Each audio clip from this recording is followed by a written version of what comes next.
اعوذ باللہ من الشیطان الرجیم بسم اللہ الرحمن الرحیم۔ مسلسل یہ سوالات کیے جا رہے ہیں کہ جناب ایران کے متعلق اہل سنت کا کیا موقف ہونا چاہیے، اور اہل سنت کا ایران اور اسرائیل کی جنگ میں بعض بڑے بڑے علماء ثاقب رضا مصطفی اور دیگر علماء ان کی تائید میں بڑے بڑے کلپ بیان کے ریکارڈ آئے ہیں، تو اہل سنت کے منہج کے مطابق اس کا کیا جواب ہے؟ کیونکہ ہم منہج اہل سنت کے ساتھ بات کرتے ہیں، ہمارا متاثر نہیں ہوتے ہم۔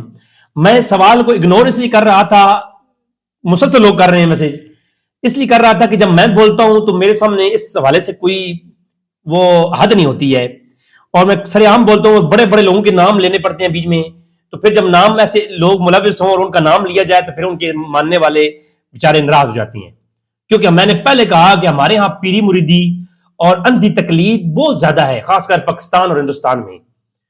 تو ایران کے متعلق مسلمان اہل سنت والجماعت کا عقیدہ کیا ہونا چاہیے، اس پہ ہم بحث کریں گے۔ سچویشن ہے وہ یہ ہے کہ اہل سنت والجماعت کے نزدیک شیعہ کافر ہیں، اور یہ وہ شیعہ ایرانی وہ شیعہ ہیں جنہوں نے بغداد عراق کے اندر سنیوں کا قتل عام کیا اپنے پہلے دور کے اندر، اور یہ چھپی ڈکی بات نہیں ہے۔ تو آج وہی ایران جو ہے ان کی جنگ چل رہی ہے، تو اس کے بارے میں قانونی اور شرعی طور پر شریعت کے قوانین کی روشنی میں کیا عقیدہ ایک مسلمان کا ہونا چاہیے، تعریف کرنی چاہیے جہاں پہ بنتی ہے جس حد تک، میں اس طرف آتا ہوں۔ بات یہ ہے کہ ایران جو ہے، جو شیعہ حضرات ہیں، ان کے موقف اہل سنت کے نزدیک وہ کافر ہے۔ اور رہی جنگ کا مسئلہ، تو اللہ تعالیٰ جو ہے نا قرآن کریم اور حدیث کی روشنی میں اللہ اور اس کے رسول کا بتایا ہوئے دین کے مطابق اللہ تعالیٰ جو ہے وہ دین کا کام اور دین کے لیے اچھے کام مسلمانوں کے حق میں جو کام ہے وہ اللہ تعالیٰ فاسقوں سے بھی لے لیتا ہے۔ فاسق اور جو فاجر ہوتے ہیں نا، اللہ ان سے بھی دین کا کام لے لیتا ہے۔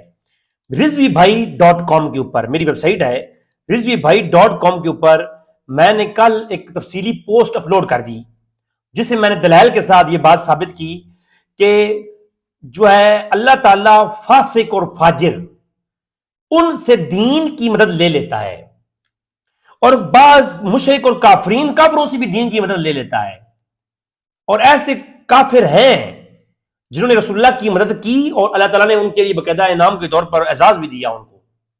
ابو طالب کے متعلق اہل سنت کا عقیدہ سب جانتے ہیں، اہل سنت کا عقیدہ، اہل سنت کے جمہور کا یہ عقیدہ ہے کہ ابو طالب مولا علی کی جو والد محترم ہے انہوں نے ایمان نہیں لے کے آئے، انہوں نے اسلام قبول نہیں کیا، یہ اہل سنت کے جمہور کا یہ عقیدہ ہے۔ بعض متاخرین جو علماء ہیں، آج کے متاخرین علماء جو ہے وہ کہتے ہیں کہ ابو طالب کا ایمان ثابت کرتے ہیں شیعہ کے عقائد کے ساتھ ملتے ہوئے، ہمیں کوئی اعتراض نہیں ہے، ہم کہتے ہیں یہ مسئلہ مختلفی ہے، ہو سکتا ہے ایسا، لیکن بات یہ ہے پائے کی کہ وہ جمہور اہل سنت کے نزدیک، غوث پاک کے نزدیک وہ مشرک ہیں، کافر ہیں، وہ انہوں نے اسلام قبول نہیں کیا اگرچہ دین کی مدد کی ہے۔ تو اللہ دین، اسی ٹاپک پر علماء نے کوٹ کیا کہ اللہ مشرکین اور کفار سے بھی دین کی مدد لے لیتا ہے۔ میری بات آپ سمجھ رہے ہیں؟ آگے چلتے ہیں ہم، آگے المعجم الکبیر الطبرانی کی روایت میں آپ کے سامنے پیش کر دیتا ہوں۔ مزید تفصیلات کے لیے rizvibhai.com پہ آپ جائیں، اس پہ میں نے تفصیل پیش کر دی ہے۔ المعجم الصغیر الطبرانی، اس کے اندر کتاب الجہاد کا چیپٹر ہے، فاجر اور فاسق لوگوں سے اللہ دین کا کام لیتا ہے، یہ چیپٹر ہے نیچے، اس میں حدیث کا نمبر ہے اللہم صلی علی محمد، اس میں دین 559 نمبر۔ حضرت انس بن مالک رضی اللہ تعالیٰ سے روایت ہے کہ اللہ کے رسول صلی اللہ علیہ وسلم نے ارشاد فرمایا کہ اللہ تعالیٰ اس دین کی امداد ایسی اقوام سے لے لیتا ہے، توجہ کرنا، اقوام سے کہ حاذا الدین بقوم باقوام لا خلاق لهم، کہ اللہ تعالیٰ اس دین کی جو امداد ہے وہ بڑی قوموں، فاسق اور فاجر قوموں سے لے لیتا ہے۔ کیا کرتا ہے اللہ؟ فاجر اور فاسق قوموں سے بھی سوال جواب۔ اہل سنت کے ہاں ایک عقیدہ ہے، اس کا نام تھا مختار ابو عبید الثقفی کا ایک شخص ہے، جس نے کربلا کے واقعے کے بعد یزیدیوں کو چن چن چن کے قتل کیا، یہ وہ شخص ہے۔ لیکن اہل سنت کا عقیدہ کیا ہے؟ اہل سنت کا عقیدہ ہے کہ اس نے یہ کام بڑا اچھا کیا کہ اس نے واقعہ کربلا کے بعد اس نے یزیدیوں کو چن چن کے مارا، یہ کام اس کا اچھا ہے۔ لیکن وہ شخص بعد میں اس نے دعوی نبوت کیا، بعض یہ کہتے ہیں اور بعض کہتے ہیں وہ فاسق اور فاجر تھا۔ تو وہ شخص فاسق اور فاجر تھا لیکن اس سے اللہ نے دین کا کام لے لیا۔ میری بات سمجھ رہے ہیں؟ تو یہاں پر یہ بات سمجھ آ گئی، اور پھر اللہ فرماتا ہے میں پوری قوموں سے، ایک پوری قوم سے میں دین کا کام لے سکتا ہوں جو فاسق اور فاجر ہوگی۔ المعجم الکبیر طبرانی۔ اور اس کی یہ حدیث صرف یہاں پہ نہیں ہے، یہ اس کی ایک سند، اس کی ایک طریقے اس کا صحیح ابن حبان میں بھی ہے، جو کہ البانی کی صحیح کے ساتھ ثابت ہوئی، جو ہے نا حدیث صحیح کے ساتھ جو ہے نا وہ تبع ہوئی ہے۔ صحیح ابن حبان جو تحقیق اور تحکیم البانی ہے، اس میں ہے حدیث کا نمبر 4517 نمبر، اور نسائی میں سنن کبریٰ النسائی میں اس میں 8834 نمبر، اور الطبرانی اوسط کے اندر دو جگہ پہ یہ حدیث ہے، 1948 اور 2737 نمبر۔ اور جامع صغیر کا حوالہ میں نے آپ کو دے دیا، مسند بزار کے اندر سند صحیح کے ساتھ 6641 اور 6648 نمبر روایت، 6641 اور 6648، یہ دونوں جگہوں پہ یہ روایتیں موجود ہیں جس میں یہ اللہ رسول نے فرمایا اللہ فاسقوں سے بھی دین کا کام لے لیتا ہے، پوری قوم فاسق جو ہو اللہ اس سے دین کا کام لے لیتا ہے۔ ٹھیک ہے، تو جو غزہ پر اور فلسطین پہ ظلم ہو رہے تھے، اللہ ان کی امداد کسی سے بھی لے سکتا ہے۔ یہ ہو گئی پہلی بات۔ دوسری بات یہ ہے، اسرائیل کے ساتھ جو ایران کا دعویٰ ہے نا جنگ کرنے کا، وہ فلسطین اور غزہ کے لیے نہیں ہے، وہ ایک بیانیہ ان کا ہے، لیکن وہ اصل کہہ رہے ہیں کہ ہمارے ایٹمی ہتھیار، ایران نے پہلے حملہ نہیں کیا، امریکہ اور یہودیوں نے پہلے حملہ کیا اپنے ان کے تیلوں پہ قبضہ کرنے کے لیے اور ان کی یورینیم کے نظام کے خلاف۔ تو انہوں نے جوابی حملے میں ان کو چنے چبوائے ہیں۔ اچھا کام ہے، ہم مانتے ہیں یہودیوں کو تباہ اور برباد کر دیا ہے اللہ، ان کے وسیلے سے تباہ اور برباد کر دے، لیکن مختار سقفی کے ذریعے اللہ اگر یزیدیوں کو مروا سکتا ہے تو ان ملونوں کو جو ہے مختار سقفی کے بھائیوں سے کیوں نہیں مروا سکتا؟ مروا رہا ہے۔ ہمارا یہ عقیدہ ہے، جو عقیدہ ہم مختار سقفی کے بارے میں رکھتے ہیں وہ عقیدہ ہمارا ایران کے بارے میں ہے۔ تو جو عقیدہ ہمارا مختار سقفی کے بارے میں ہے وہی عقیدہ ہمارا ایران کے بارے میں ہے۔ اب وہ علماء مولانا ثاقب رضا مصطفی اور دیگر، خدا کا واسطہ ہے، کچھ اپنے عقیدے کا خیال رکھ کر کے نا، جس عقیدے اور جس اہل سنت کے منہج نے آپ کو عزت دلائی ہے نا اللہ سے، اس منہج کو مت چھوڑ کر بات کریں۔ وہ کافر ہیں، اور کافروں کے ساتھ اس طرح کی جو آپ کے بیانیاں آئے ہیں یہ خطرناک ہے۔ بس دو کافر آپس میں لڑ رہے ہیں، دو کافر، ایک مرتد ہے اور ایک مرتد نہیں ہے۔ میری بات سمجھ نہیں ہے؟ ایک مسلمان کذاب کے ساتھ سمجھو کہ یہودی لڑ رہے ہیں۔ سمجھ آ رہی نہیں آ رہی میری بات؟ تو لہذا ایران کے جو شیعہ علماء اور لوگ ہیں وہ ہمارے نزدیک کافر ہیں، وہ قرآن کے منکر ہیں، وہ صحابہ کرام کو گالیاں دیتے ہیں، وہ فرعون اور حمان اور نمرود سمجھتے ہیں ابو بکر عمر اور صحابہ کرام کو، اور وہ دیگر صحابہ کرام کے منکر ہیں۔ تو جو صحابہ کرام کو گالیاں دیتا ہو اور ان کے کفر کی تکفیر پہ جو ان کو فاسق اور فاجر سمجھتا ہے وہ ہمارے نزدیک فاسق اور فاجر ہے۔ جو صحابہ کرام کو کافر سمجھتا ہے ہمارے نزدیک وہ کافر ہے۔ اب وہ کسی سے جنگ کر رہا ہے، اچھا کام کر رہا ہے، تو کفار اچھے کام نہیں کرتے ہیں؟